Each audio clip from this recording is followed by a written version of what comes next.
Allez, donc le cours Ars 3 qui va essayer qui est là pour vous expliquer comment se passent les transmissions de données dans un réseau, sur Internet. Alors, vous allez voir que ça peut être assez complexe, on va pas tout détailler. L'objectif, c'est que vous compreniez les grands principes et je vous indiquerai ce qu'il y a à retenir à chaque fois. Je ferai à peu près 4 vidéos sur ce cours pour pas rendre les choses trop lourdes. Donc première partie, transmission de données dans un réseau. On cherche à transmettre des informations entre deux ordinateurs distants ou entre un et plusieurs, peu importe. Il faut comprendre ce que c'est qu'une donnée. Euh, donc, et du coup, comment on code une donnée? Alors, en informatique, de toute façon, une donnée, c'est toujours une représentation numérique. Hein, la représentation analogique dont je parle ici, ça peut par exemple, la vibration d'une corde de guitare, c'est de l'analogique. La vibration de mes cordes vocales, c'est de l'analogique. La voix que j'utilise là, vous entendez une voix à travers cette vidéo, elle est codée en numérique. Donc nous, sur les réseaux, on va travailler uniquement avec des signaux numériques. Euh, Cet encodage sera différent si c'est du son, du texte, des vidéos, etc. Alors, ici, première information importante, les données circulent sur Internet sous forme de datagrammes. Donc ça, c'est un terme à enregistrer. Vous entendez souvent parler de paquets, peut-être. Ben, voilà, alors le datagramme ou paquet, c'est pareil.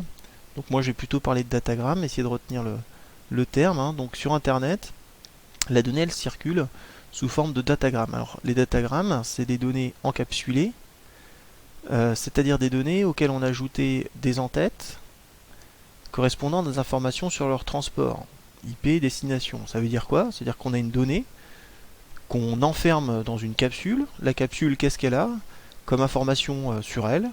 Bah, ça va être sa destination, qui l'a envoyée, son type de données par exemple, et puis des protocoles qui vont servir à vérifier que la donnée est bien passée par exemple. Voilà, c'est ce genre de choses, je ne vais pas rentrer là-dessus. Ce qu'il y a à retenir, c'est que la donnée elle circule sous forme de datagramme, qu'un datagramme c'est une information avec des étiquettes si vous voulez, qu'on appelle euh, qui, ce datagramme on le dit qu'il est encapsulé, c'est-à-dire c'est une donnée avec des étiquettes autour.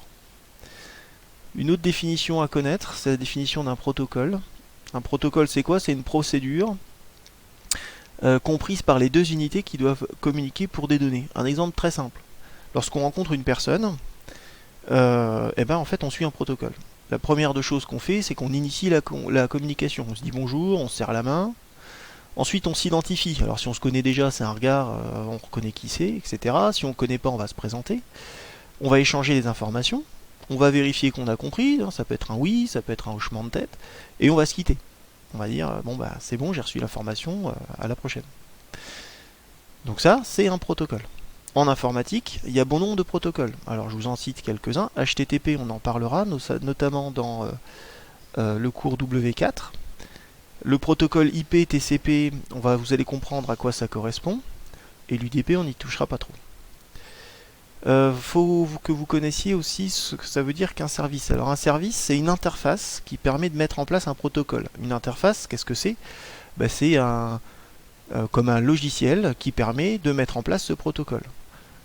Par exemple, vous rappelez-vous du TP que vous avez fait sur Filius, vous avez mis en place un service DNS. On avait un serveur, une machine, on a créé un service DNS. Donc un DNS, c'est un service qui nous permet de faire fonctionner en fait du protocole HTTP notamment. Autre exemple, les mails, c'est un service. Le service mail, c'est un service qui fait fonctionner les protocoles SNMTP. On en reparlera un peu après. Donc voilà pour la première partie. Donc à retenir, hein, les informations, on les transporte sous forme numérique.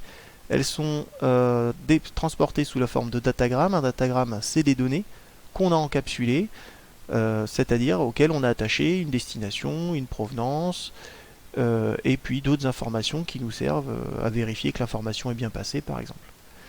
Autre élément à retenir, la définition d'un protocole, c'est des règles communes entre deux unités qui doivent communiquer.